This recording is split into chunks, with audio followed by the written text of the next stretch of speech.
Hello, hello, Marvel fans out there everywhere in the Marvel universe, in the ATL universe, hell, in the Philadelphia universe. I'll give you that one, Jordan. How's everybody doing? I hope everybody is well.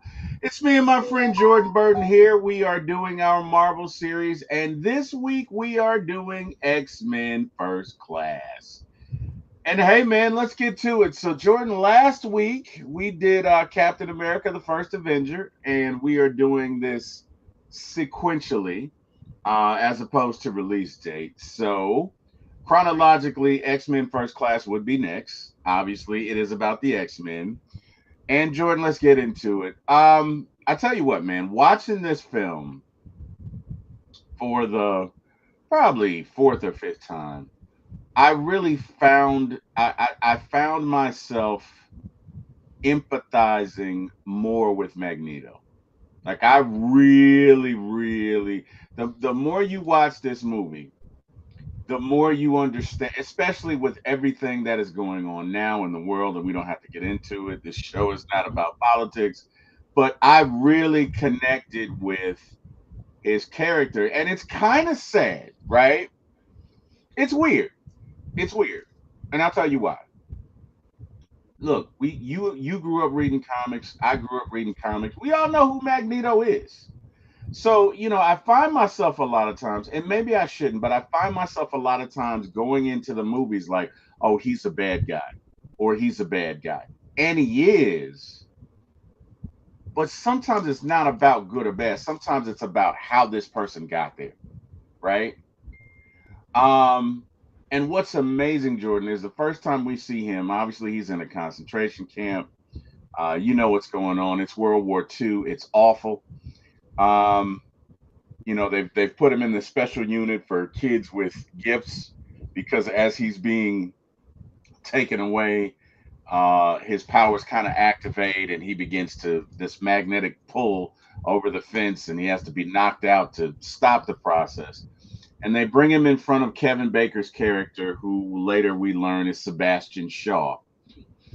And I tell you, what stood out to me is just what a sick bastard Sebastian Shaw was, and I say this with with in the context of this, right?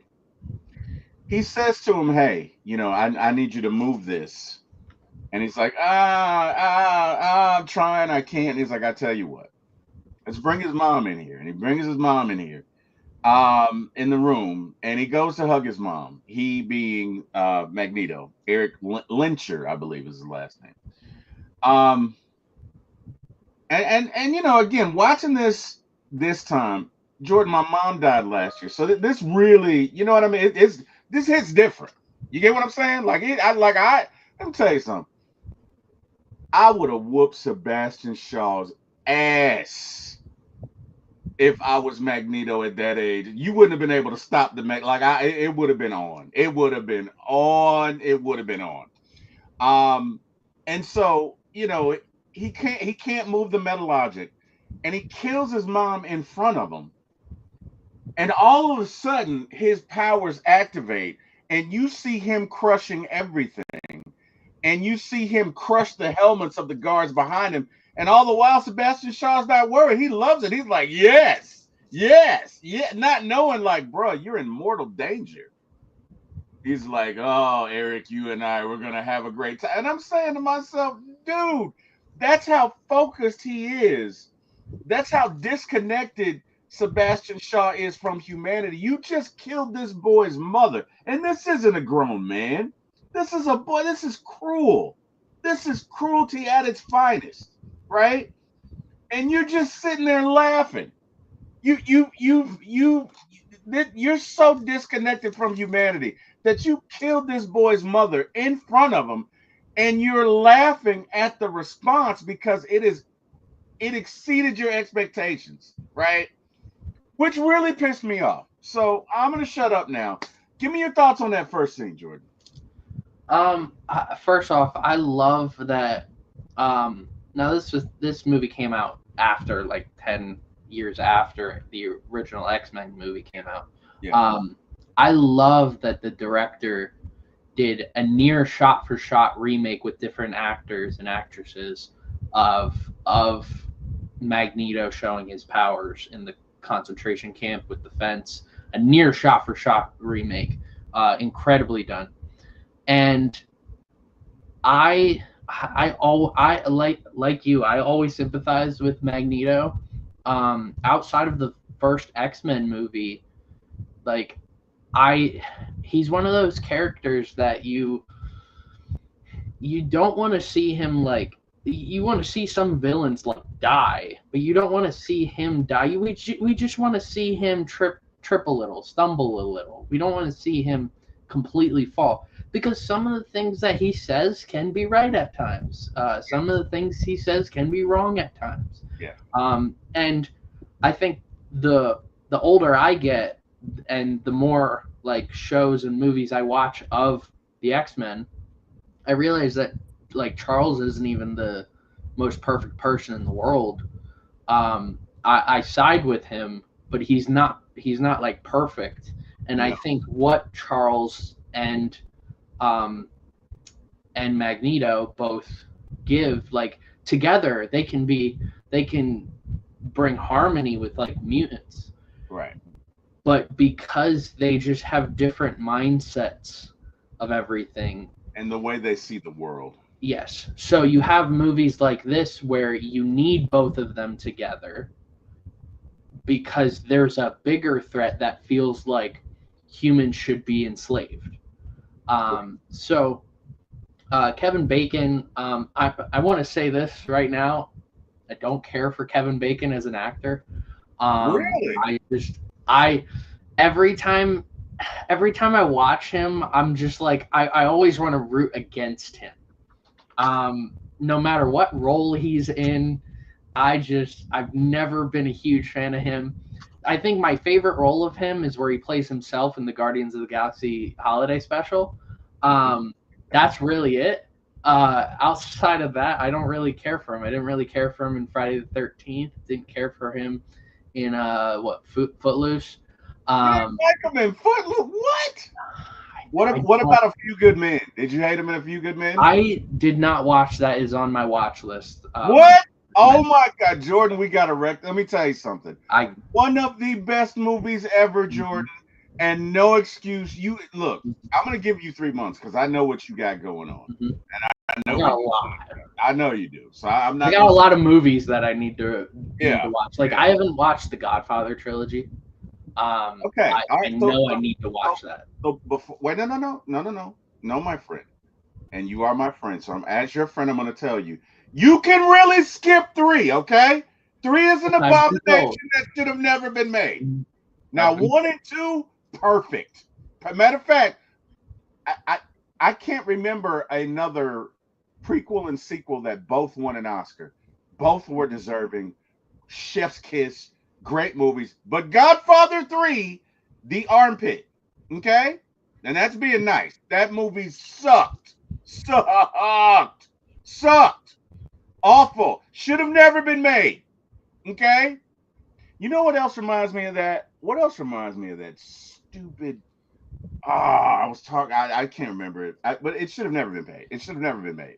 Should never been made, Jordan. Okay, so do not watch 3.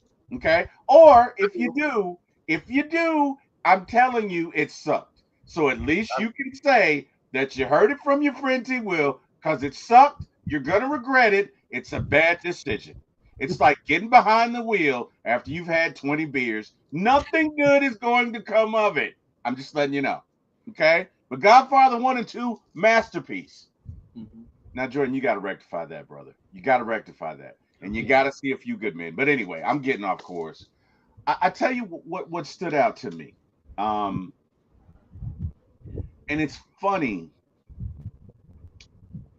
One thing I realize about myself, and I'm so glad that we're doing this, I judge people.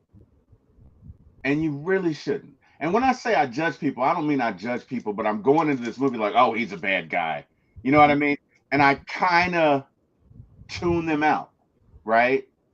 And as I'm going back and watching this and evaluating it, from a film perspective, it's totally different, right? So I'll get into why, but I there were things about Charles Xavier I didn't like in this movie. I really didn't like in this movie. You know what I mean? That I kind of didn't pay attention to because the first time I saw it, I'm like, good guy, bad guy, right? It's like who you are speaks so loudly, I can't hear what you're saying. So I'm judging you, even though what some of these issues that they're talking about are really tough, right? And it's interesting. We see Charles Xavier the first time he meets Mystique, and she's playing his mom or whatever, and she doesn't know his mom, so she's like, "Oh, I'm about to make you some cake or dessert or whatever," and he's like, "My mom would never do that. I don't know who you are, but my mom would never do that. That would be the housekeeper. You know what I mean? And rich boy problems, right?" And he's like, "But you'll never have to steal again. Here you go." And automatically just low key adopts her without any paperwork, without contacting anybody, just adopts her on the spot, which is fine. Hey, it was the 60s, it was the 40s then. Um, but there are just things about how he saw Mystique that looking at it now, I did not like. I got it. I got the need to do it, but I just felt like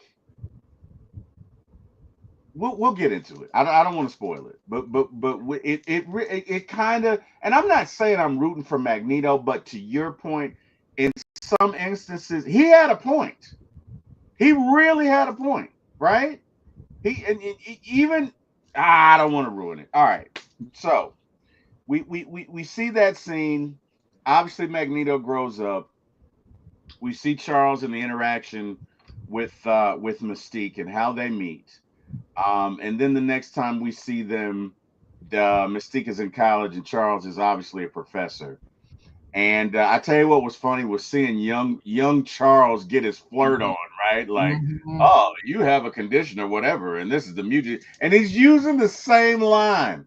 Matter of fact, he used the line on the one lady, and then when what's her name, Maura McTaggart, when Yeah, she shows up, he uses the same line on her in front of the lady. I was like, damn, Charles.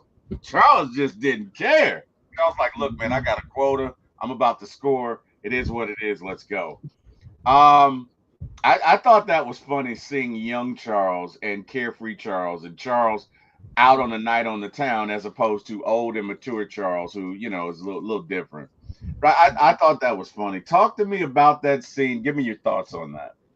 Um, it when you go and watch all of the X-Men movies and you see how Charles like grows up, it's fun to have scenes like this, like seeing a young Charles Xavier like be a college student. I mean, we see him eventually drinking like I forget what he was doing. He was partying. He was partying like any college student would. And it's so fun to look back on those because I mean, if you go and watch like the Patrick Stewart X-Men movies, you're like, this guy partied back in Right, college, right, like, exactly, but he exactly. he did. I already love the initial. All right, I will say this: Jennifer Lawrence as Mystique. I Jennifer Lawrence. I love Jennifer Lawrence in. I don't think I've watched a bad role for Jennifer Lawrence. Right, right. I just feel like Mystique was sort of a step down for her. Okay. And like these X-Men movies in particular put Mystique on a pedestal on the same level as Magneto and Charles. Right. And I just I have a hard time seeing that Mystique as a character being on that same level, but they did that because it's Jennifer Lawrence. Right. And I think this was the only movie where I really enjoyed Jennifer Lawrence's take on Mystique because she did take a step down to be Mystique. And I love her interactions with Magneto later on. I love her interactions with Charles. Yeah. She does like Charles.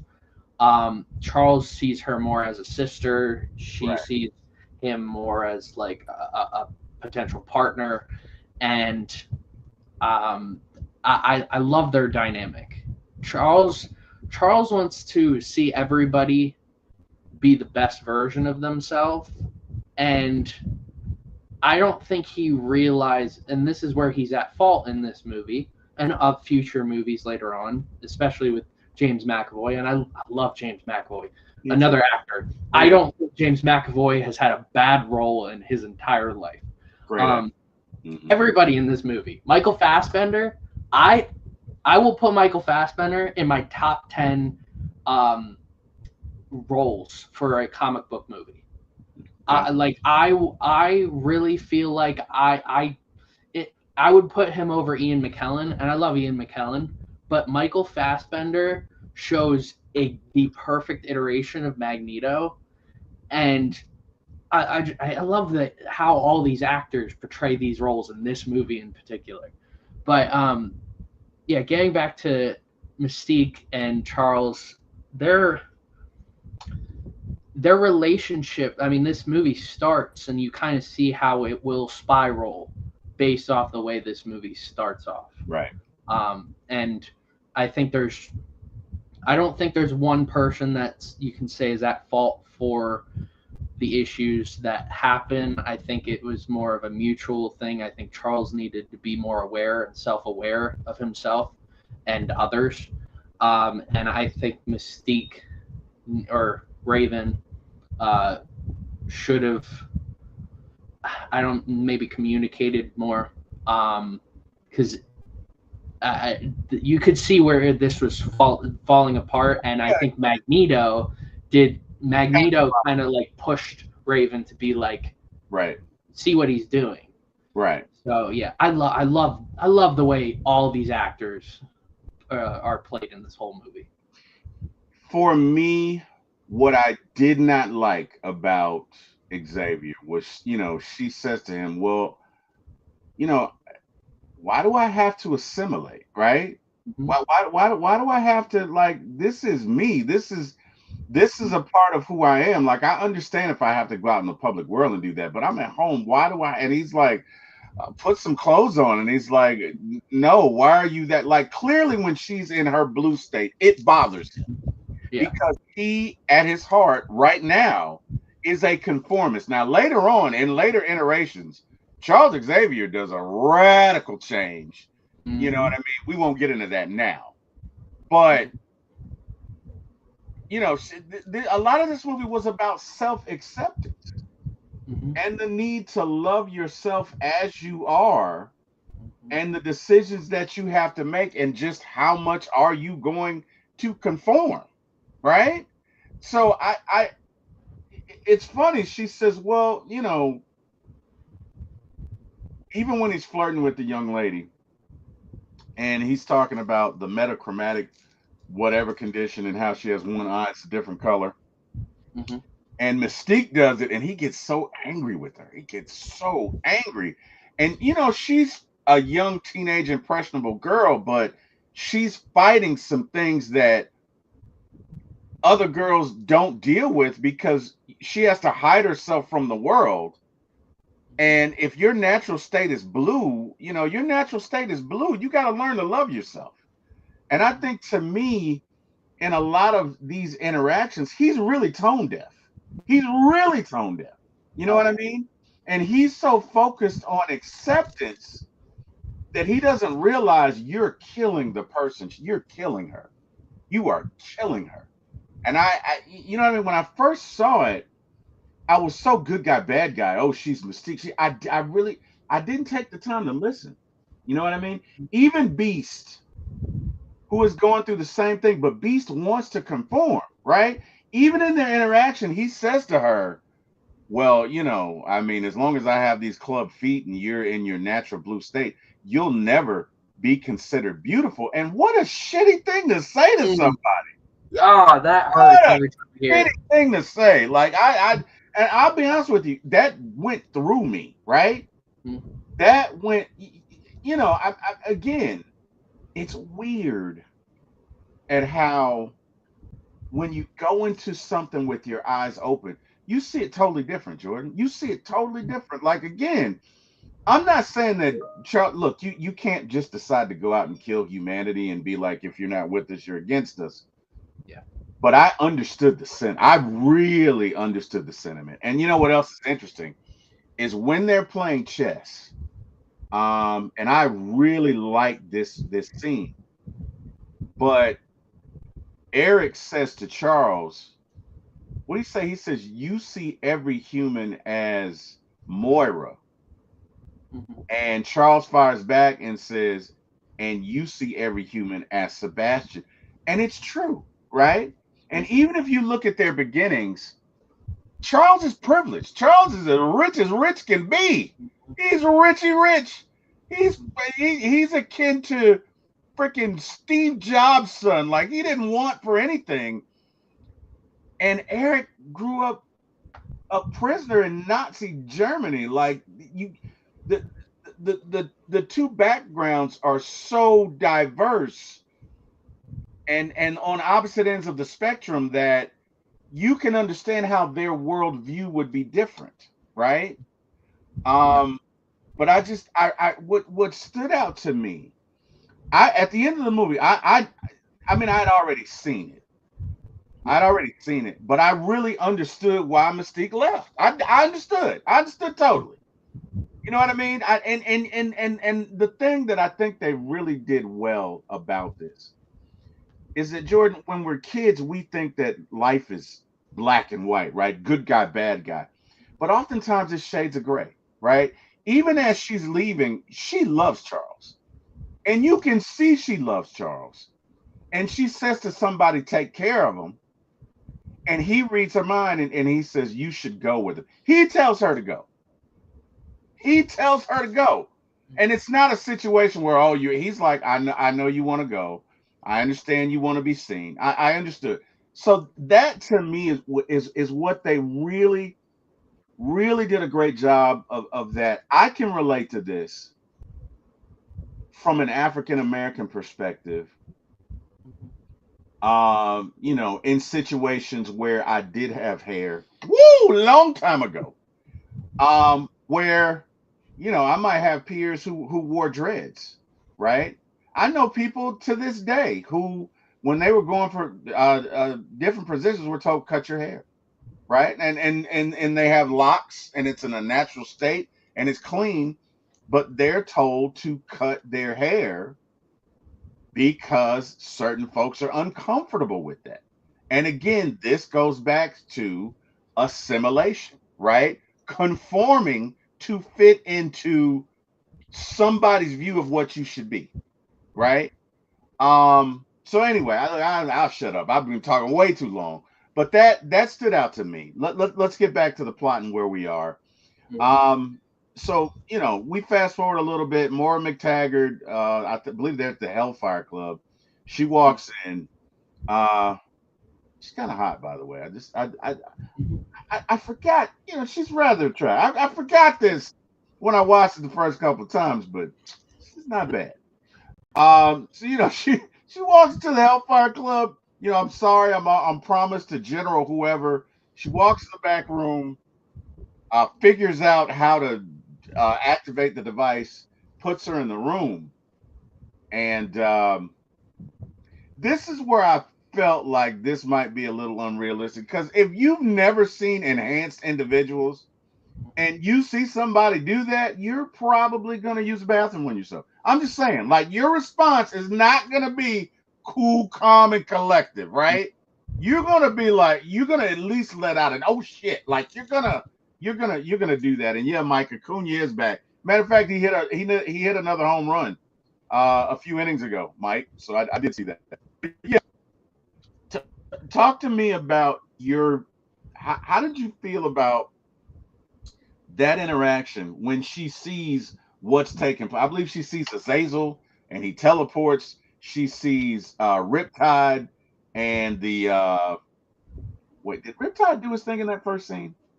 I can't remember. Yeah, yeah. Yeah, he did. All right. So she sees all of this and she's like, calm, cool, collective. And I know you're an agent, Hmm. but most people would have let out an oh shit, Jordan. Give me your thoughts on that. Um, I think when it comes to the whole movie, this scene, I think if you take it out, I don't think it really does all that much. I think there's a lot of filler stuff to like connect dots. Hmm. Um, and nothing really special. We get introduced to Zazel. We get introduced to Emma Frost, which, by the way, Emma Frost is a telepath. She Yep. can. I mean, I thought the first time I saw this movie, and every time I see it since, I thought I'm pretty sure Emma Frost would be able to know whether there is a person spying on them or not. Yeah. Like, I Yeah. mean, we all have that sixth sense where you feel like someone's looking behind you and you look and someone's looking behind you. Mhm. And I mean, she's an actual telepath. So I think she could have been able to see that. Mhm. Um, Nothing really comes out about this scene other than Moira finding out like who's behind what, and that there's people within the U.S. government being working for them too. So um, I don't really have much to say about this scene all that much. Yeah. Cool. All right. So we leave from there. You know, Mora calls her boss and she's like, yeah, General so and so was here and he disappeared. And he's like, are you smoking those funny cigarettes? Like, I'm looking at him right now. Blah, blah, Hmm. blah. And it's so funny listening to like, how they viewed certain things back then. Like, are you really doing that? Da, da, da, da, da. I thought that was funny, right? And so of course she makes a decision to go and talk to somebody who specializes in this. And of course she goes to talk to Player Charles. You know what I mean? Player from the Himalayas. I mean, Charles is getting his Mac on. Like, matter of fact, and Charles was arrogant too. He said something, and she was like, "We can talk about it, so and so." And he was like, "No, we'll talk about it in the morning." And she's like, "Ah!" And I'm like, "Look at Charles! Look at Charles being all assertive, getting his Mac on." Okay, Hmm. Charles. And then that damn Mystique, the hater, comes in there and she didn't have to do that. That was foul. That was foul. Charles was about to score, Mystique. That was foul. Okay, I can't support that. Okay. I did not know that Mystique was a cock blocker, but I'll use that phrase once. But it applies here. Okay? Because Charles was about to score. Anyway. Um anyway, whatever. I think that's foul. That really offended me when I went back and saw it. I'm like, damn. But it didn't. Even in what she likes him. Oh She, yeah. I didn't realize that a lot of their dynamic was she low key was in love with him, Yes. and she's trying to be seen by him, which is why she does that, right? And I didn't realize she's basically saying, Charles, I'm a woman, I'm right here, and Mhm. why can't you see me? And I don't want to call it bias. I don't want to call it bias, but I gotta, and you can tell me what you think, but I feel like if her natural state was what she projects herself as all the time, Charles would see her differently. But on some level or another, because she's blue, he can't get past that. Now he'll never say that, Hmm. right? You get what I'm saying? Give me your thoughts on that. Give me what do you think about that? I agree, and I think there's a little hidden message with this is like because he's not seeing her for who she truly is, Right, physically and emotionally. right, Uh, but uh, Magneto is, and that's why Magneto later on says, "I prefer the real Raven," and we get the right, iconic meme that now is used throughout culture, where he's like, "The real Raven, the right, real Raven, the right, real Raven." right.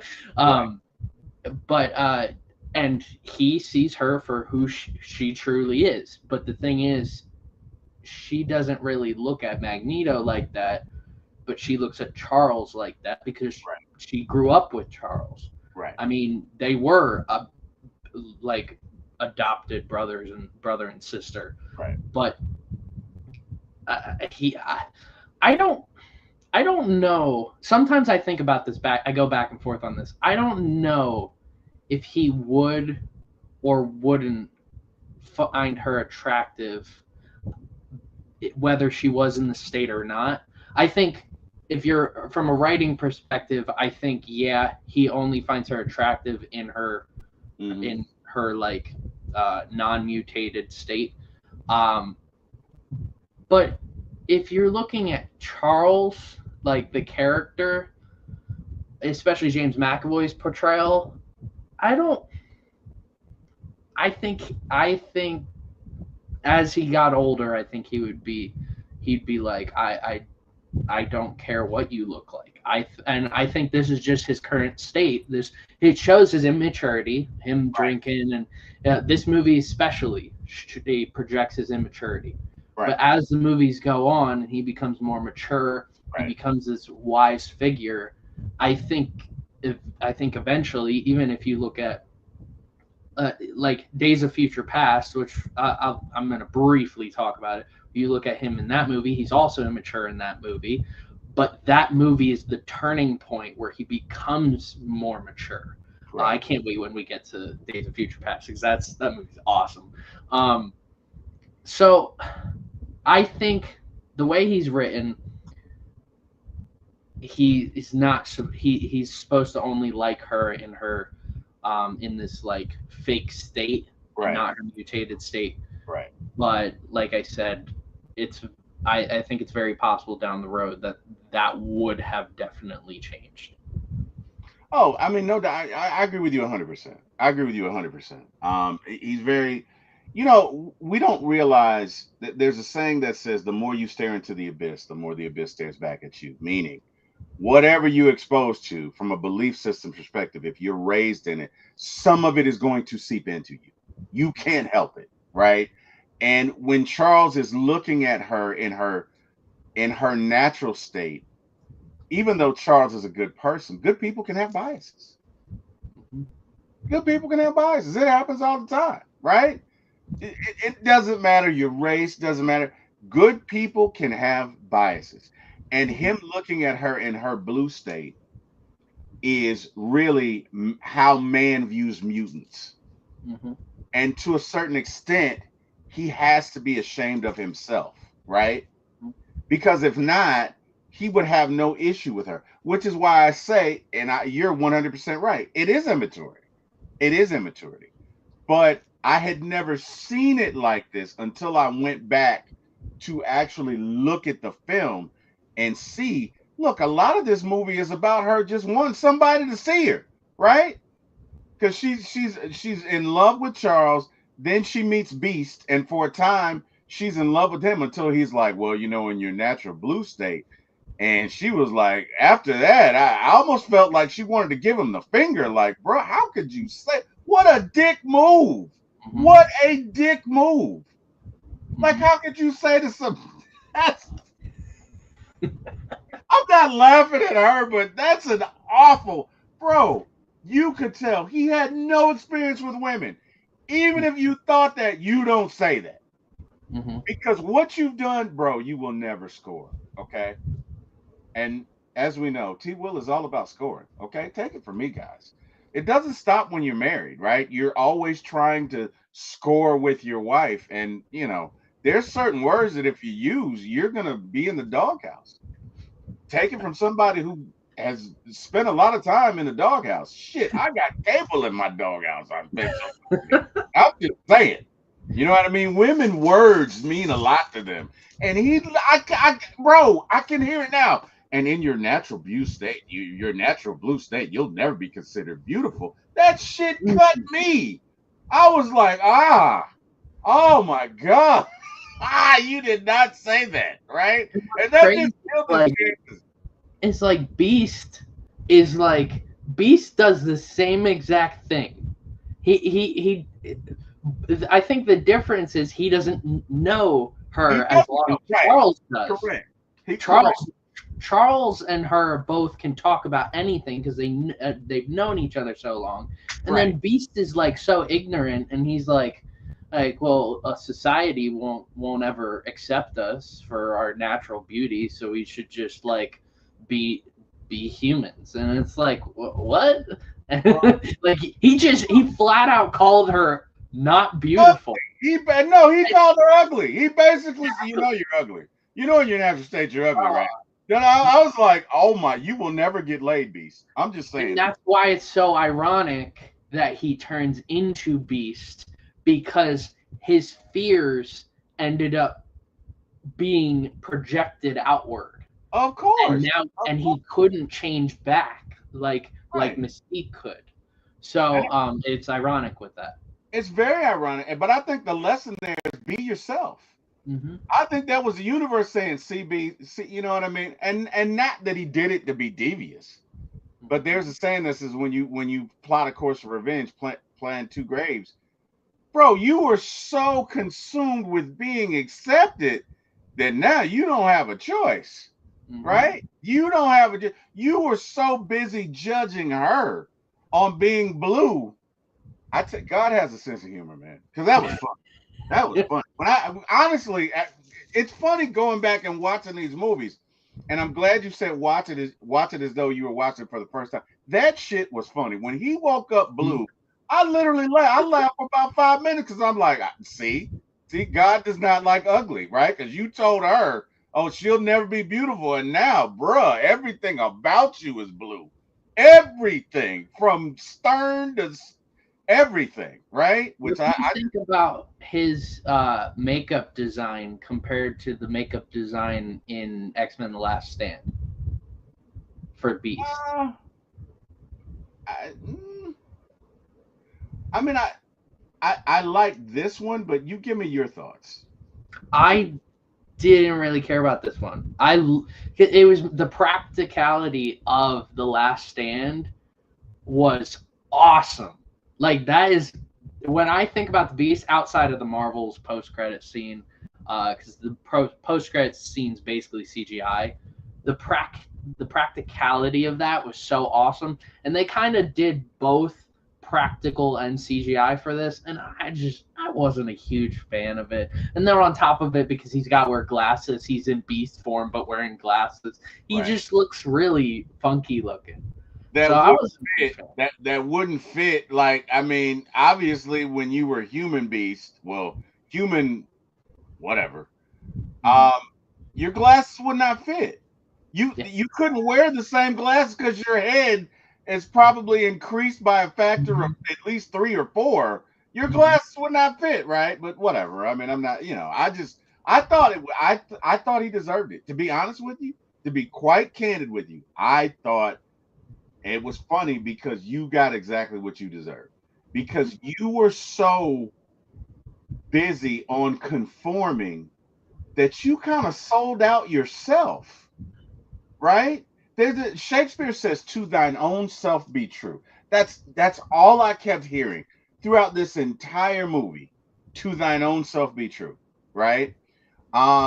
And I thought, wow, man, I thought that was funny. Like that, I was like, damn, okay, you know what I mean? Because you're gonna sneak into it after you basically call the girl ugly. And how about Magneto? So Magneto, for lack of a better word, is a pimp, right? Magneto's a pimp. Let me tell you why. Let me tell you why Magneto's a pimp. Okay, because right before, uh, Beast is about to kiss his thing. He says, if I were you, I mean, I'd be in my natural state. You know what I mean? Like what he said was just Mm-hmm. so. I was like, I mean, right, and he knew what he was doing. He knew Mm-hmm. what he was doing. He knew what he was. He was like, if I had you, I mean, this dude doesn't like you. He want to kiss you in this glorified state, girl. I'll Mm-hmm. take you as you are. If I were you, this is how I walk around, and it makes her think, right? Mm-hmm. And man. he walks into the bedroom and she's in the bed and he's like, I don't have time to play these games with you. You know what I mean? I deal with grown women. You know what I mean? I don't deal with little girls. And of course, Yeah. she transforms into the older version. He's like, no, the real Raven. And I'm like, that is some pimp shit to say to some, Mhm. like, no, girl, hey, you know what you look like. Take that wig off. Let's go. Take them eyelashes out. I want the real you. And And then what's he's funny like, is during this scene, the older her is the Mystique from the X-Men trilogy. right, right, right. So it's the same actor or actress. So and I love that. I love that scene. I did too. I did too. But I just thought like, and so of course, when he lays down with her and they do what they're gonna do, she's gonna fall in love with him because this is what she's wanted. She's wanted someone to accept her for her, right? And Hmm. I knew then when it goes down, and believe you, buddy, it went down. Um, I'm like, she's gone. Because Charles would never do that. She's been trying to get. You know what's funny? Men are so stupid. Men, men are so stupid. That was the other thing that like jumped out to me. I'm like, she's been trying to say this to Charles the entire time. Charles, she's been trying to give you some, and look at you, idiot. You out here. Look at you, man. You and Mystique could have got together, had some mutant babies that could probably read minds and shapeshift at the same time. Look at what you missed out on, Charles. Anyway, whatever. I just thought I was like, wow. But we see that scene, and it's funny, but again, even in doing that and sleeping with her, there's a purpose for it because he's lining her up to come with him later. He's already looked at where this conflict is going to go, right? He's already looked at, and again, the thing about it is Charles should know this because Charles can read minds, but because Magneto is his friend, he doesn't see that, which is ironic because he sees everything else. But I guess at a certain point he stops reading his mind because he should have seen Magneto's intentions. And his intentions never were to capture him. His intentions were always revenge. And not only that, but he knew that when the whole thing went down, he knew humanity was going to turn on him. So he's already, while he's there, looking at, okay, when I got to leave, because I love Charles. Charles is my guy. But Charles isn't going to go for this. So when I got to leave, okay, who can I take with me? You get what I'm saying? Yeah. And this is a move. Like other people play checkers, Magneto plays chess. And That's that's what both Charles and him have been playing the whole time. I mean, it's an iconic trait that we see in all the X-Men movies is they're playing chess. And every time I see an X-Men movie and I see Charles or Magneto doing something, I'm always thinking that they are thinking 2 3 steps ahead every time because yeah, they're trying to play chess. And it's funny because at the beginning of this movie, when Magneto's going on the run to like kill people and that wronged him and try and find Kevin Bacon's character, um, the two people in the bar are playing checkers. yeah, So it's showing that like he is on a different level yeah, than these two people, and it brings my favorite quote of the movie when the guy playing checkers he gets stabbed in the hand and he can't like get free. He says, "Who are you?" And Magneto says, "Let's just say I'm Frankenstein's monster." yeah. Michael Fassbender's delivery of all his lines Oh yeah. is just incredible. I love Michael Fassbender as Magneto, and I would love if they continued. They're not going to. They're going to recast him, Yeah. but if if they could continue using him as Magneto, I'd be all for it. I love it.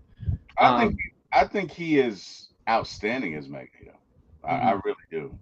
The things that stick out to me is there was this in that same scene when the guy says I was just doing my job, mhm, and he says okay and kills him. And then later when Charles and he have the interaction, and he's like, the guy was just doing his job, and he's like, you don't know how many. He looks at him like you don't know how many atrocities Mhm. have been committed in the name of doing somebody's job. Like there's no excuse. You're a human being. You know what is wrong. You either make a choice to do it or you don't. But don't give me this. I was doing my job garbage. That's right and wrong, and you know this was wrong. And God damn it, you're gonna pay. Today is Judgment Day. Let me tell you something. When he killed Sebastian Shaw, Mm. I was happy. And I wasn't happy before. But going back and rewatching this movie, to quote my friend from The Wire, shit, he deserved it. I don't feel bad at all. I was like, yes, yes, yes, kill him, rip his, and it was funny. It's a weird thing going on in that scene, and I know we're skipping, but it's a weird thing going on in that scene because he says to him, I agree with everything that you said. I agree with everything that you said. It is us against them. And ultimately, they're going to come for us.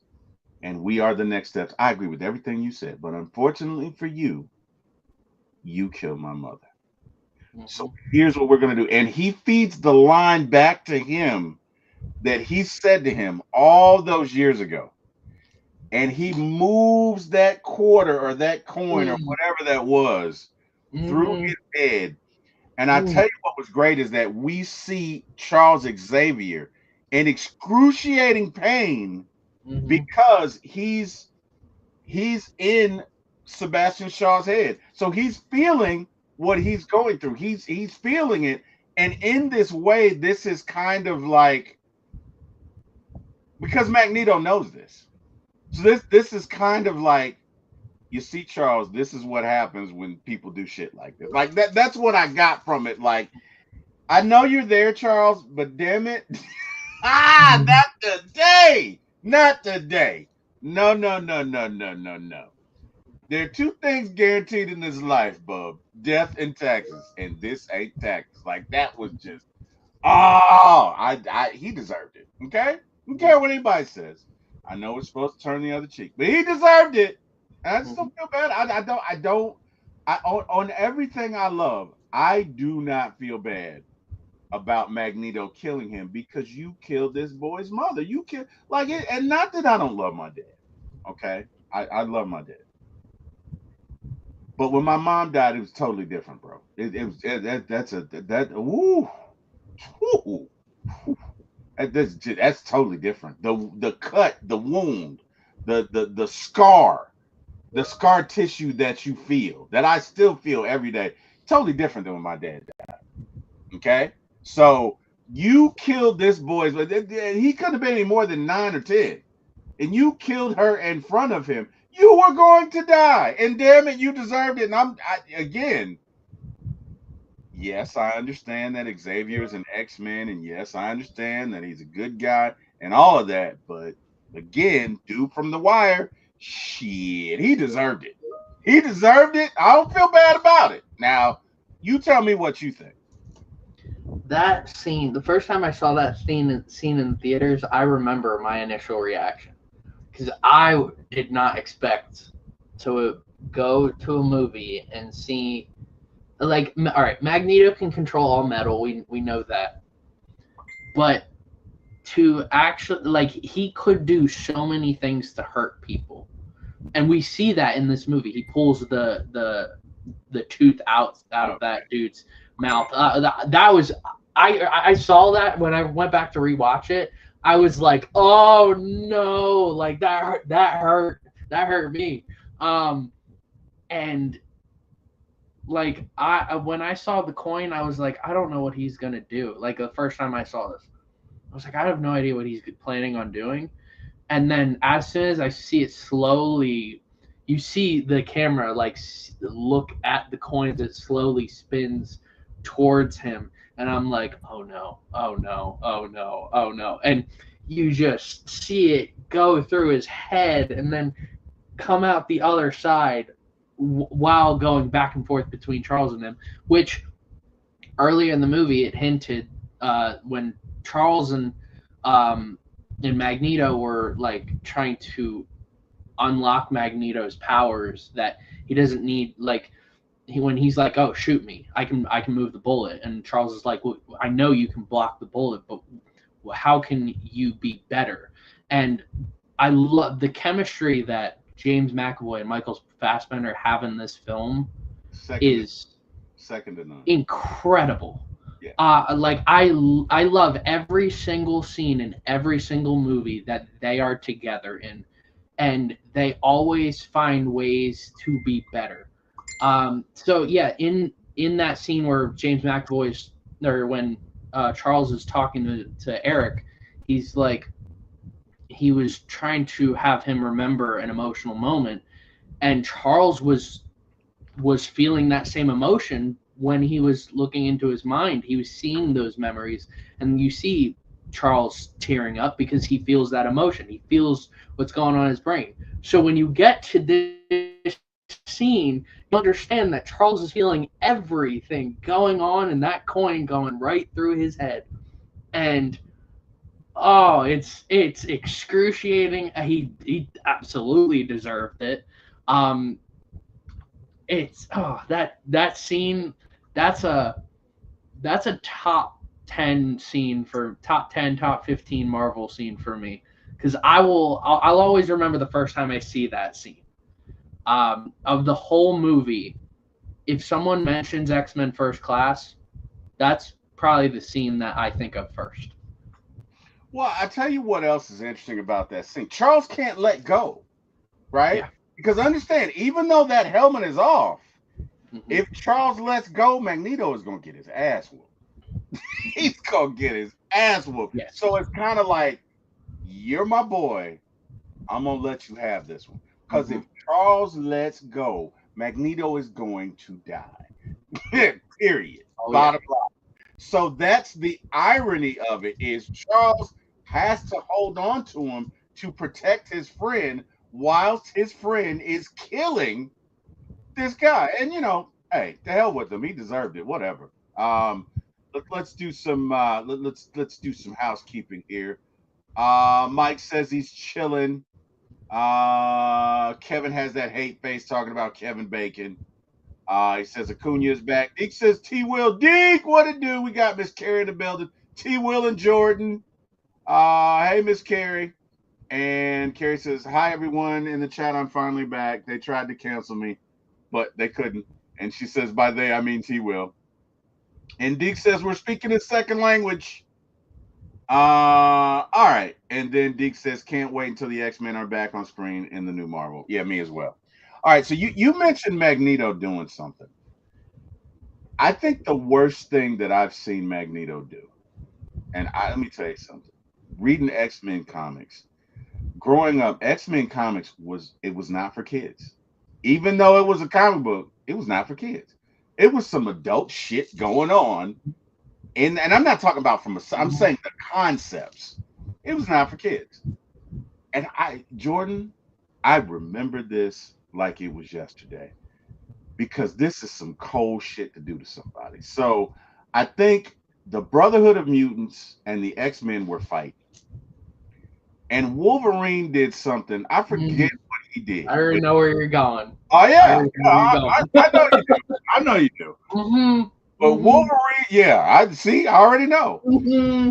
Wolverine did something, and I forget what he did, but he pissed like because even though Magneto will fight with them, there's kind of a code that Magneto has that you know what, I'm not gonna kill y'all because y'all are mutants like me. We just did, but he broke his rule for this.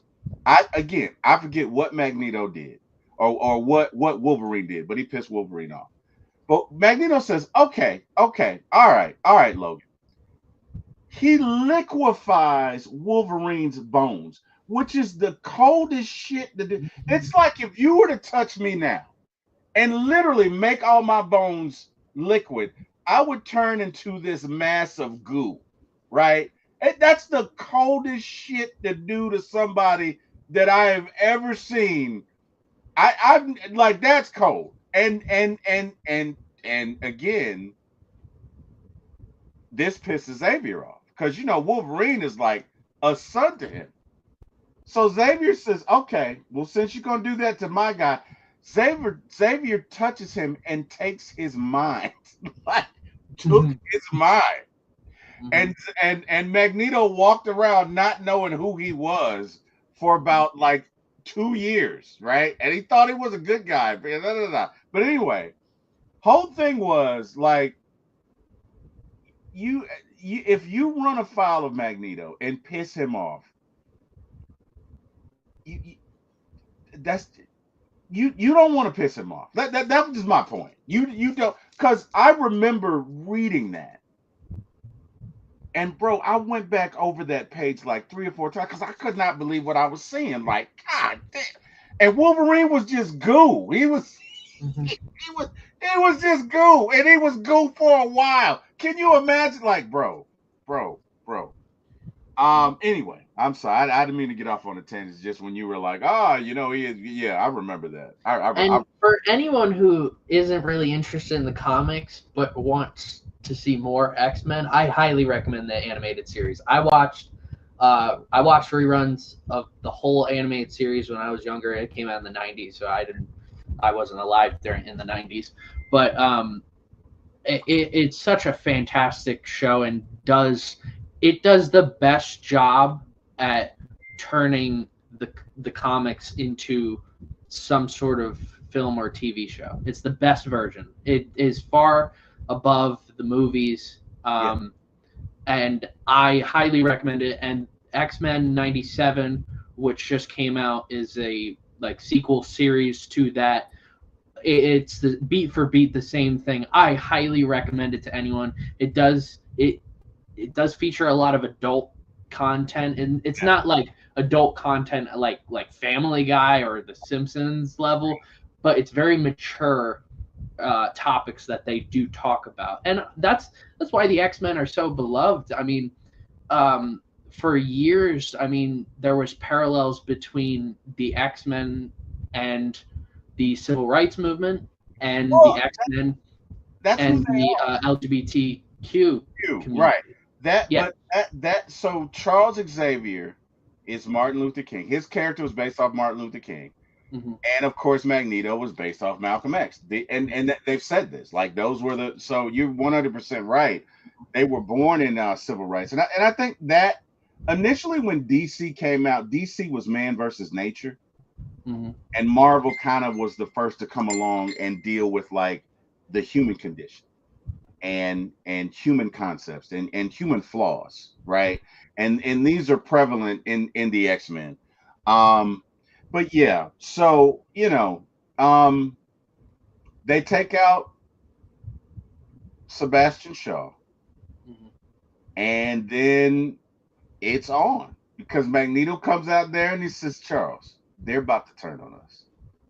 You know that they're about to turn on us. Check it out. Check it out for yourself, Charles.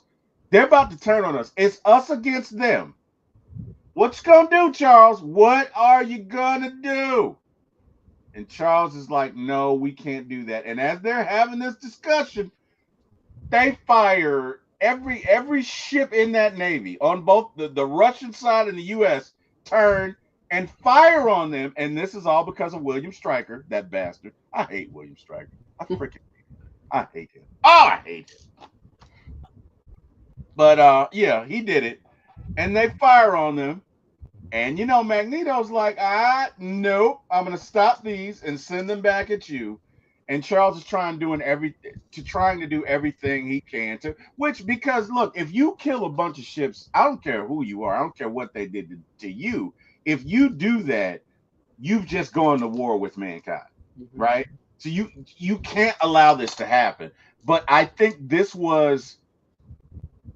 is their internal conflict, and this is what they will fight about for years and years and years to come. Is the fact that Magneto sees it as, look, ultimately they're going to come for us anyway. We're the next step. Let's just go ahead and not let's not fool ourselves. They are who they are. We are who we are. Ultimately, we're going to go to war. Let's just get them out the way. And Charles is like, no. Charles is trying to assimilate, which is very interesting because there's a story, and I forget the story. It's not Genosha. but they're on this new island. It's a living island. What is it in the comics, Is it George? Genosha? Genosha.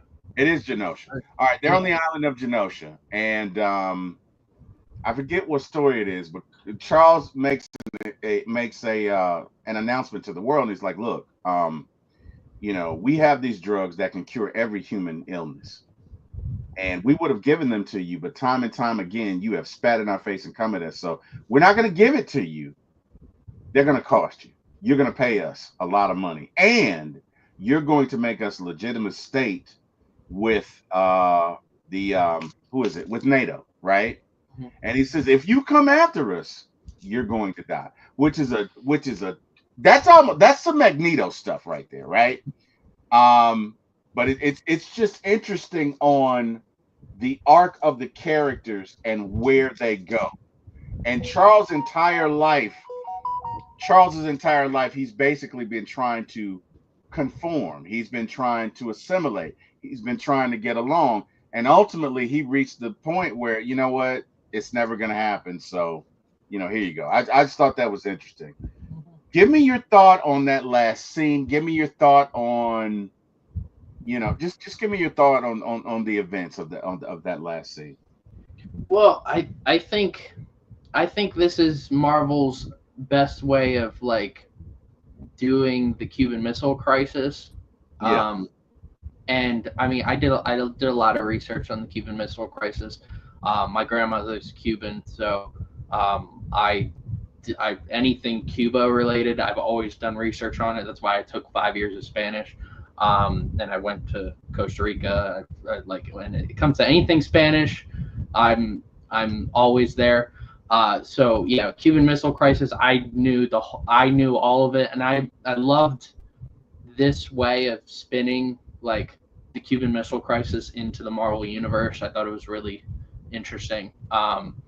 And I mean, this is the difference between Charles and Eric is that, I mean, these missiles are coming towards them, and Magneto sees it as like, all right, you're going to shoot me, I'm going to shoot you, and tries to spin those missiles back and attack them. And Charles knows that he doesn't want anyone to die. Right. And this is where situations like this I will side with Charles. Right. Of course. But they fired missiles at us, and I'm not going to side with Charles on that. So they did a great job with this movie of like, you can side with Eric and you can side with Charles, and honestly, nobody's gonna have a problem if you side with either one of them.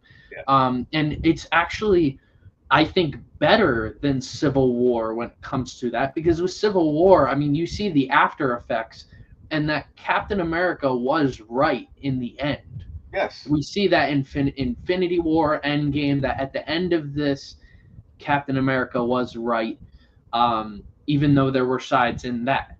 And you can completely different comic book storyline, completely different universe. But you look at Batman versus Superman. There was two sides to that. Yep. In the end, I mean, Superman was right. I mean, we don't know how the movies would have gone if Superman, if they continued with that storyline. But I mean, Superman was right. And with this, it's like you can side with Eric, you can side with Charles, and honestly, nobody's going to really blame you if you side with either one of them. So I love that. I think that's one of the most interesting parts of this movie is that the echoes of this movie show sides, and that we're kind of leaning towards Charles's side. But this movie in particular, there's two paths that you can go down, and it's ultimately Raven or Mystique that can choose. Is like we're like in her shoes, like we can choose what side to go with in this situation, and she ultimately goes with Eric in this.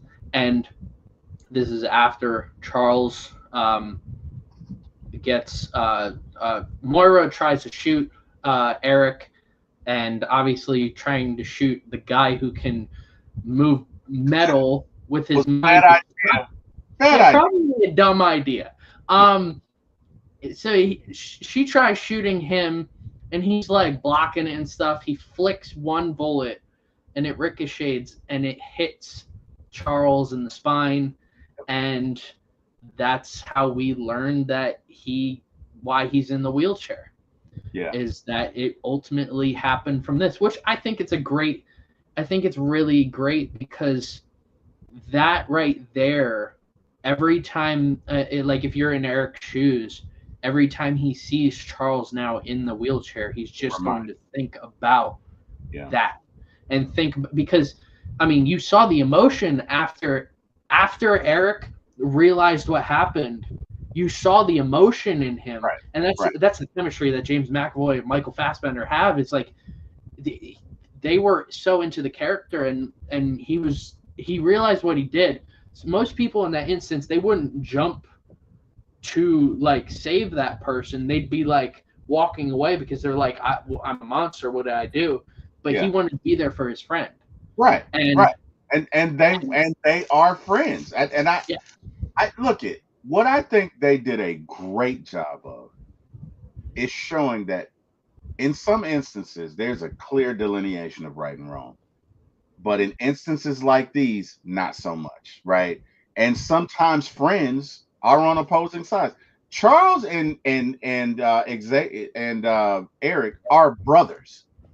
He even says that they are brothers. They're not friends. They're brothers. Like you couldn't be. And so yeah, when he sees that, it sickens him. He's hurt. He immediately jumps and pulls the bullet out, and it's trying to like. And then when he sees her, he's like, "You did this," and he's about to kill her. He's got her by the throat. He's about to kill her, and Charles says, "No, Eric, you did this." And then the guilt comes over him and he lets off of her. But Charles does that because he recognizes he's about to kill her. She's about to die. Like that to me is how Magneto shows love. Like it's not a whole lot of folks that Magneto would do that for, but he and Charles, they are brothers. And in this moment, he feels like, well, you fired the gun, you did this, you got to die. You are about to go into the afterlife, my friend. Um, but yeah, I mean, again, great movie. Great, not a good movie, great movie. They did a great job again, the theme of this movie. A lot of the themes of this movie are self love, self acceptance. That the fact that you have to accept yourself, even if the world doesn't accept you, you have to accept you. You have to love you. You have to, and you have to love all parts of you, the good, the bad, the pretty, the ugly, whatever you want to call it. You have to love you. I think that resonates. um and there's some, and to not, I think what else stood out to me is that Charles was so biased and he doesn't even know it. Charles is unaware of how, in a way, he's no different than the people who hate mutants, because he's so interested in assimilating that he won't even let Raven like walk around the house in her blue state. And he was wrong for that. Like somebody's at home, you know what I mean? You can't, no, you can't do that, right? It's like if I'm like, oh Kim, you gotta wear makeup 24 hours a day. That's just stupid. That's ridiculous. Right? And I just I think that, look, this movie was well done, man. Going back and looking at it, it was well done. I'm glad we did. And we're at the point now where I think the next film to come out is going to be sequentially is Fantastic Four, right? yeah. So So this movie took place in 1962 primarily. yeah, Um, and for those watching, this is not the same universe as Captain America: The First Avenger. right. That's that. Think of that. That is the main timeline. This is a completely different 616. universe. So, Fantastic Four is going to be the next movie. We don't really know what year, but we know it's the 60s that it takes Right, place. We right. don't really know when. I'm assuming it's mid to late 60s. Yeah. So the next movie we'll be watching is Fantastic Four. So we'll take a break until that movie comes out. And That movie also takes place in a completely different universe. It doesn't take place in the main timeline. Even though if you've seen our Thunderbolts review, just go look at that. Because we end up talking about that. Um, we have basically three timelines right now. The next movie will be Fantastic Four. Yeah. So the one with Captain America is the 616 universe. I don't know what the other two are, but I know the main one, the main Marvel universe is 616. So we're gonna take a break from Marvel, and the next 6 weeks we'll be doing DC. So for the first 3 weeks, we'll be doing the Batman Begins trilogy, which was great, by the way. And then we'll do Zack Snyder's. What are we doing? We're doing We'll call Zack Snyder's trilogy because yeah, it's like Man of Steel, Batman vs Superman, Zack Snyder's yeah, Justice League. Justice League. Forget about Joss Whedon's Justice League. That no. Yeah, no, no, not at all. Dixon Way says the name is Charles Xavier. Oh, go fuck. My name is go fuck yourself. Yeah, that was funny. Yeah, that was That was awesome scene. And that was true Wolverine. That's exactly what he would say. That is verbatim. Like, you know what I mean? Uh, That's one of my favorite lines. But what I used to love when Wolverine was going to kill you in the comics, he had this line, and he would say, "There are two things in life that are certain, bub: death and taxes." And then those claws would come out, shh, and this ain't taxes, and that meant your ass. Like if you heard that, it was done. He was going to slaughter some folks. So that was definitely true Wolverine. Well, hey, Jordan, I truly enjoyed this. Dixon Way, we got to get you on one of these, man. I know you are a Marvel enthusiast. I've not watched Andor. Jordan, have you watched Andor? that was so. I just finished. For those who don't know, I was just talking to T. Will before the show. I just finished Young Sheldon. That is the next show that I'm planning on watching is Andor. I've watched all Star Wars, everything. I have not watched Andor, so I'm gonna try and watch that next. Well, maybe look at some point this year, maybe we can do a series on Andor, and check it out. But I'm not up to date on all my Star Wars. I'm gonna tell you, you'd be leading that one, Jordan. I'm definitely gonna be in the background, like like you're gonna be leading that one.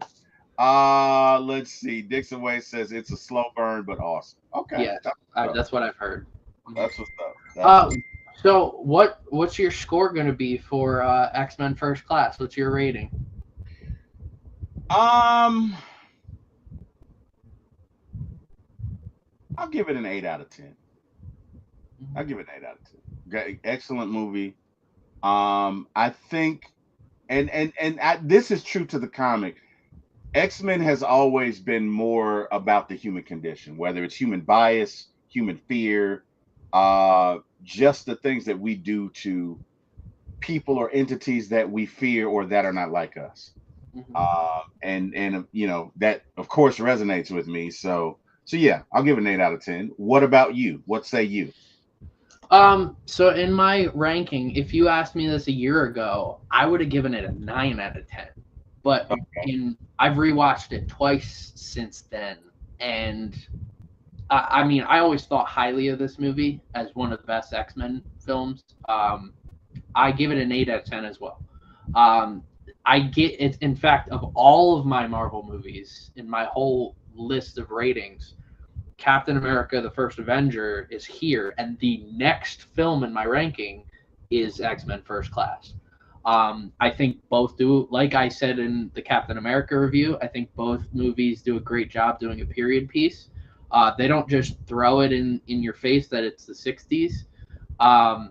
There's a couple issues that don't really make much sense, like the flashback scene where we see Charles and Raven meeting for the first time. There's a picture of Albert Einstein.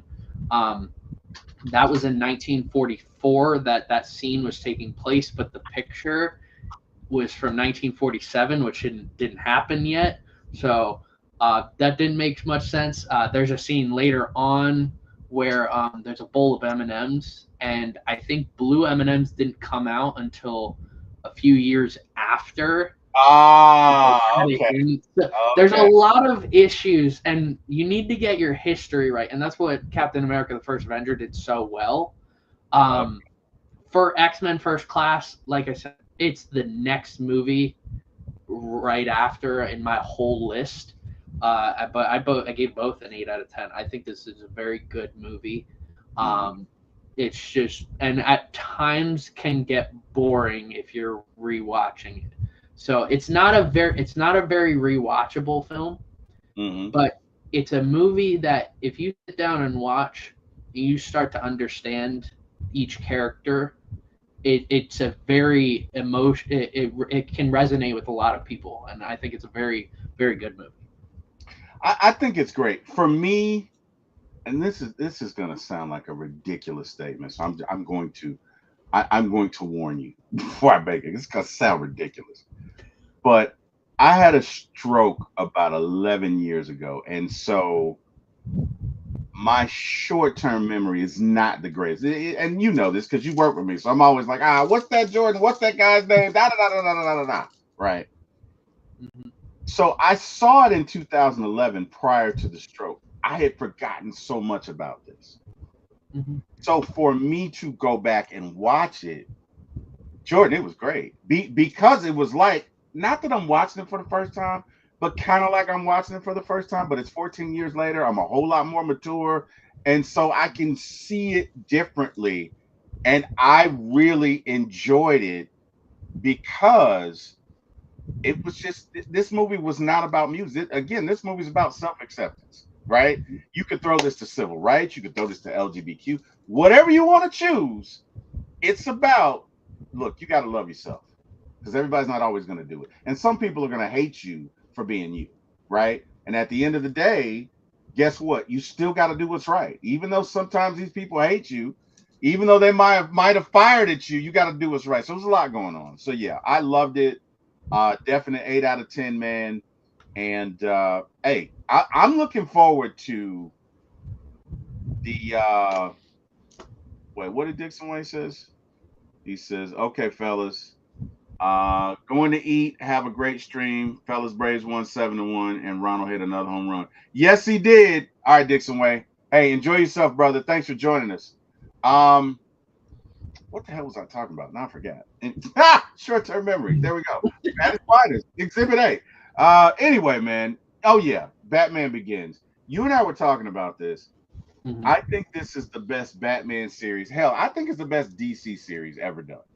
Like that trilogy to me, you could argue the only other trilogy from a superhero perspective that was as good to me was Captain America. But that Batman begin, oh, that was great. So anyway, we'll tackle Batman Begins next week, which I'm personally excited about it. And yeah, man, let's get together and do it. Final thoughts? Anything? I love X. So the next time we talk about Marvel, so there's 6 weeks in between now and when we see Fantastic Four. Yes. During the 3 weeks, like we said, we'll do the Dark Knight trilogy, and then we'll do the Zack Snyder trilogy. Fantastic Four. I'm really nervous. I'm really nervous for Superman and Fantastic Four just because we haven't really gotten a great Fantastic Four movie. And Superman, it's one of those things. If you don't nail a Superman movie, you're gonna get crucified. So I'm nervous about Superman. After I saw Thunderbolts, I was like, okay, I can't wait for Fantastic Four. So I'm really looking forward to Fantastic Four. I know Carrie was asking if we saw the trailers for Superman and Fantastic Four, the new ones that came out. I kind of have a rule, and I think I've told you this, that I after the first trailer for movies, I don't watch any of the other trailers. I might accidentally watch them if I'm watching TV, but I didn't see anything. All I know is Galactus is going to be in it. Galactus is awesome. I had a huge Galactus action figure. It was one of those ones where you bought different action figures, and it had like pieces of Galactus, and I collected the whole set, got Galactus built. So I'm a big Galactus fan, and he's not a cloud this time. I can't wait. I'm so hyped. We're getting Silver Surfer. I love the whole Fantastic Four cast. I'm really rooting for this movie. I can't wait. I can't wait for us to review that movie. I'm a little nervous about Fantastic Four. I'm not nervous about Superman because I think they're gonna nail it. Like you, first off, you got so many different characters. You got Mister Terrific, you got Superman, you got Luthor, you got Brainiac. Like you got a bunch of. You got Pluto or whatever the dog. What's the dog's name? Crypto. Thank you. Yeah. You got. I mean, I don't think they're gonna mess with that. Like I think that Superman may be the movie of the summer. But I'm a little nervous about Fantastic Four. But I tell you what's interesting about Galactus. For years, I hated Galactus. For years, I just because he shows up, he eats planets. What are you gonna do, right? Like I hated the guy Mhm. until was it the theory of everything, the the the question of everything, Yeah, it was something like it was like the theory of it, something like that. Yeah, I know what you're talking about. and we find out in this so Galactus dies basically because in the universe that he was in, the Eternals some kind of way they got out or whatever, and somebody killed Galactus. And Galactus' purpose in the Marvel universe is to eat planets, but he's eating planets not to kill life, but to prevent the Eternals from getting out of hand, right? And it's not until we see this story that you're like, oh, okay. Now it sucks for you if you're on one of those planets, but he is a necessary evil, right? So I thought like because for years I was like, why does he show up? Like I hate this guy. Like he just shows up, eats planets, you're gonna die. You know what I mean? You know what I mean? Most people don't have $200 million to go, I don't know, to Mars, right? So you're just done. If Galactus shows up, you're done. You're not gonna bargain with Galactus. You're not gonna give him a Big Mac and tell him to go eat another planet. You're done. There's nothing you can do. And I hated him for that until it comes out in this story that in this one particular universe, what's happening is you have Eternals that have just taken over, and they're going from universe to universe, just killing everybody because Galactus died in their universe. So anyway, I just thought that was interesting. I'm looking forward to it. Um, I'm looking forward to the Fantastic Four. But go ahead, you about to say something?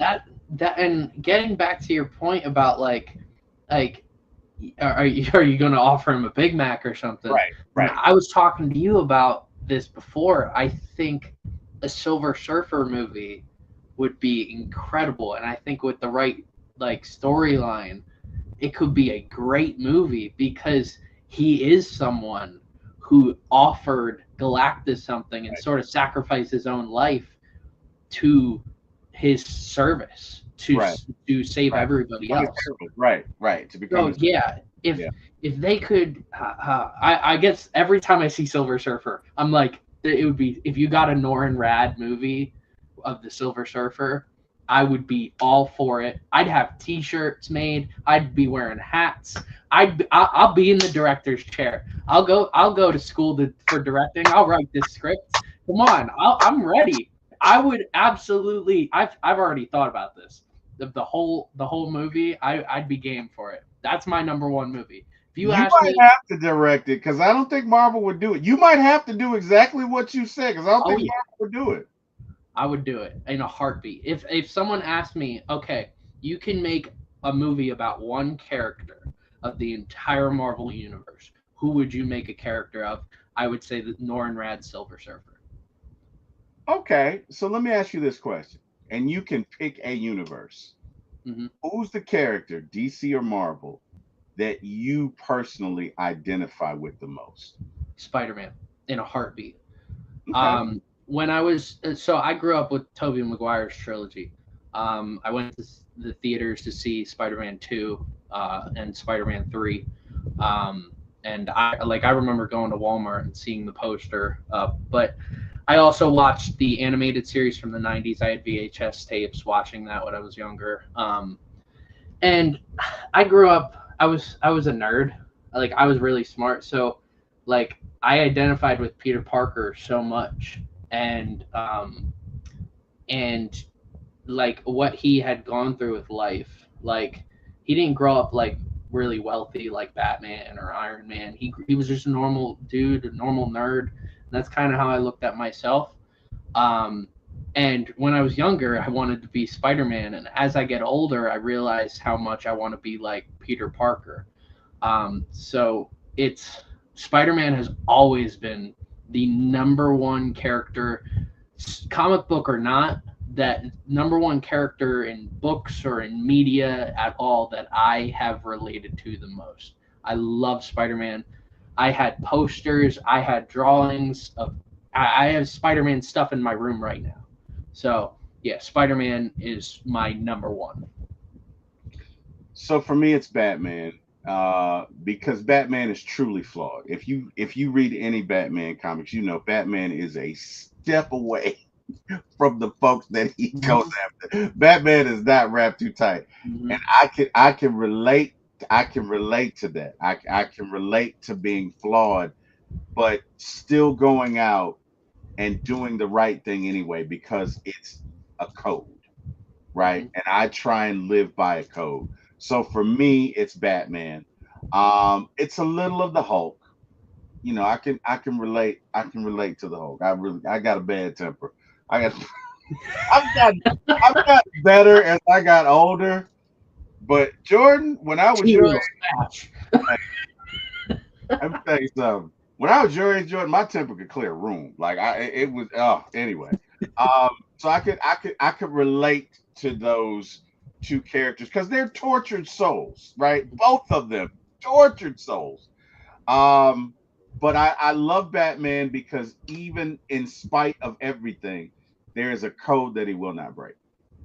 And I think in life, you got to have a code. You got to have something that you live by. You got to have something that you're willing to die for. Because if you don't have a code, you're just out there, man. So Mhm. that's it for me. Those are my thoughts on that. Hey, man, as always, Jordan, I appreciate you, brother. This is so much fun. You make it fun. I enjoy it. I enjoy doing this with you. I can't wait to get into Batman Begins. Oh, I can't wait. I Mhm. cannot wait. I'm gonna probably watch Batman Begins 4 or 5 times because hey, I that is one of my favorites. So I mean, I'm gonna be watching that anyway. But I can't wait, man. So we'll get together next weekend, probably around what 7? You good with Yeah. 7? Oh All yeah. right, we'll get together around 7. To everyone in the chat who joined us, thank you so much for joining us. We appreciate that. Oh, Christy Lewis in the chat. Oh, she says, tell us the order of the movie. Oh shit. Okay, let me. I can be in charge of that. I can. Yeah, you got that. You got that. I You got got. a whole spreadsheet of everything Marvel related. Um, so if you want to keep up with what movies we're watching, we're gonna watch Batman Begins this week. We're gonna start the Batman Begins trilogy with Batman Begins this week, Dark Knight next week, and Dark Knight Rises the following week. If you want to keep up with our Marvel order, go see Fantastic Four when it comes out opening weekend. And that because either way, that would have been the next movie we were going to watch, Yeah. regardless, because that's the next movie in order. Yeah, but otherwise, I mean, I can make a spreadsheet and we can look at it like during shows and stuff, and we can look at that. Yeah, Do we really want to do that to our audience, Christy? That's a big it's ass really spreadsheet. quick. That's a huge It is spreadsheet. Oh my a god. really quick like graphic of like what's next. A big ass. Let me tell you something. It is. I have worked in corporate America for the better part of 30 years. I've never seen a spreadsheet that big. Okay. I used to be a corporate trainer for some years. I work in the tech world now. I've never seen a document that big. That document is huge. That document almost needs a table of contents. That's how big it is. And you know what's it's interesting. I'm glad Christy brought that up. I didn't realize when you get into if you're really going to do Jordan, if we really did all the shows, if we did all the shows and all Mhm. the movies, it would take us 2 years. Mhm. Like there's so much content out there of Yep. Marvel. We're not going to do. We're going to omit some things, and we'll get into that as we get into it. You know what I mean? Because things that are not crucial to the MCU, we're just not going to do them because we want to get through this in about a year. We don't Mhm. want it to take 3 years, right? But the point is, the spreadsheet encompasses everything. Christy, that's a big ass spreadsheet. But what we'll try and do is, Jordan, can we condense it maybe and just Yeah, we can. We'll do like I'll do like the next 5 films, next five okay? to 10 films will or shows that we'll watch, and not all of them are going to be very good. Like even though the next one we're going to watch is Fantastic Four, you know what the next one after that is? No, X Men Origins Wolverine. But my mom loves that movie, and and I went back to rewatch it, and I'm like, you know, it's not as bad. It's bad, but it's not as bad as I initially thought about it. I have a lot of issues with it, but Hugh Jackman is just he always brings his A game every single role he's in. So, um, give me yeah, give me that's the next one. give me your top 5 worst Marvel movies. All right. Well, I have that list. Let me see real quick. I know what mine are.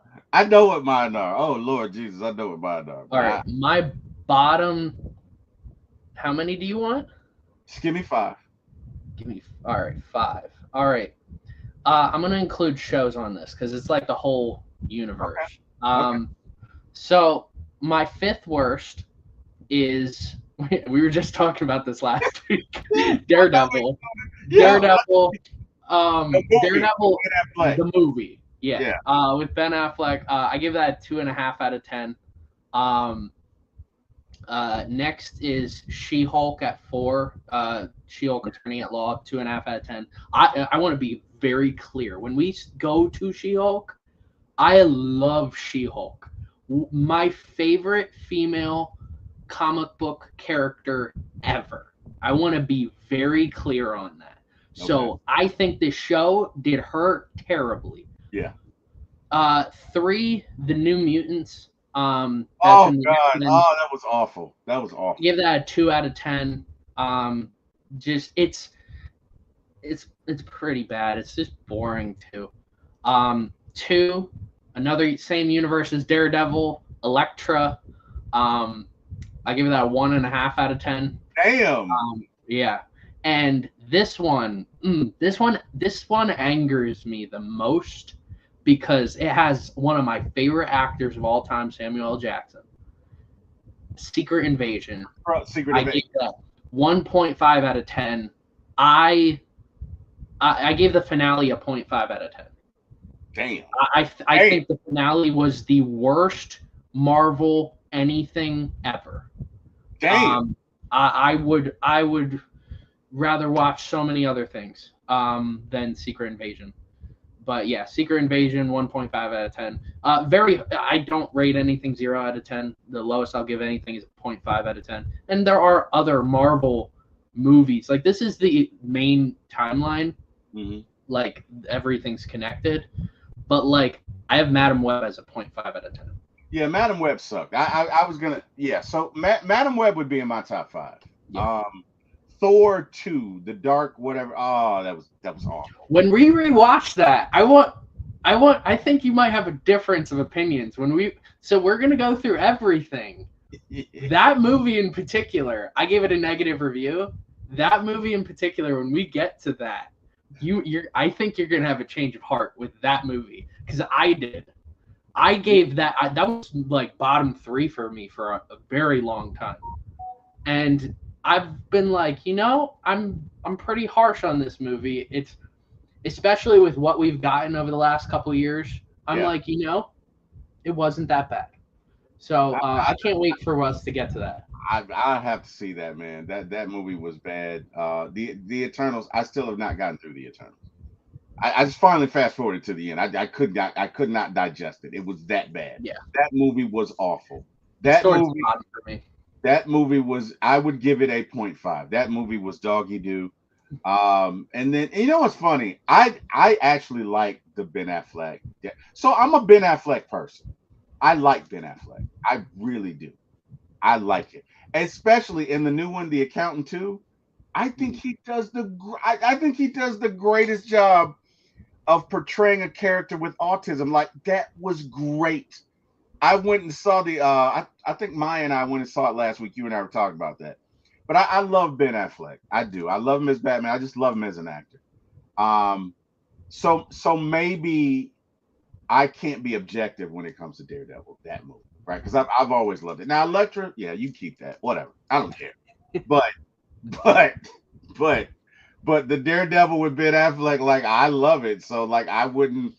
I mean, in no way is it in my top 10, but I wouldn't put it like no. Like New Mutants should have never been made. That was awful. Yeah, Madam that. Web, we should have been paid to watch that. Like that Mhm. was horrible. So I bad. haven't seen Craven, but I heard it wasn't much better either.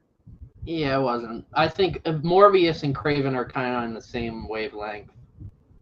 Yeah, I don't like Fox should just really contract Marvel to do their movies. Like they should bring over Marvel directors. They should have Marvel do it because they outside of Spider Man. Wait, is that Fox or Sony? I get Sony. okay. Yeah, Sony should really. That's right because they only Sony should really contract Marvel to do all of their movies because they do a terrible job. Characters outside of Spider Man, Hmm. they really mismanage them. Like Hmm.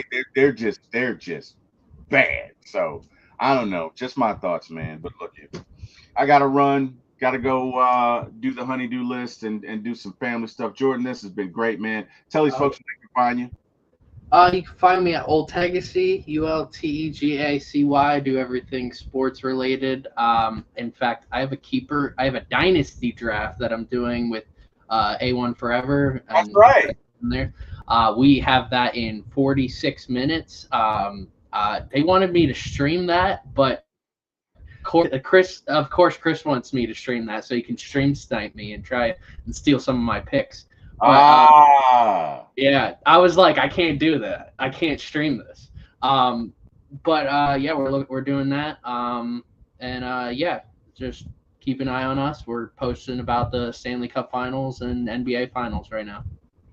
good deal, man. Well, you and Chris are both my friends. You're both my brothers, so I can't pick against either one of you. So I wish you both good luck. I wish you both good luck. In whatever you do. I hope you finish as a tie, which is the lamest shit ever. But you guys are both my friends. I can't pick. I'm not gonna pick. So whatever. Hope you guys finish in a tie, and you both win whatever the hell you win. Everyone in the chat who joined us, thank you so much. We appreciate that. Look, we just appreciate you coming and spending some of your time with us. We really do. We appreciate it. Thank you. You could have been anywhere in the world. You chose to be with us, and we thank you for that and appreciate you. And look, we do this because of you. So thank you for joining us. Last but not least, hey, I want to thank God. I appreciate, thank you, God, for waking me up this morning and all that you do for me. Because there's so many folks that didn't wake up today and every other day. Hey, I want to thank Jack Spade and thank Eric Parker and Jordan. Thank you for doing this with me, man. This is so much fun. I appreciate it. I can't wait to do it again next week. And hey, buddy, I will see you then. Everybody in the chat, good night and go Marvel.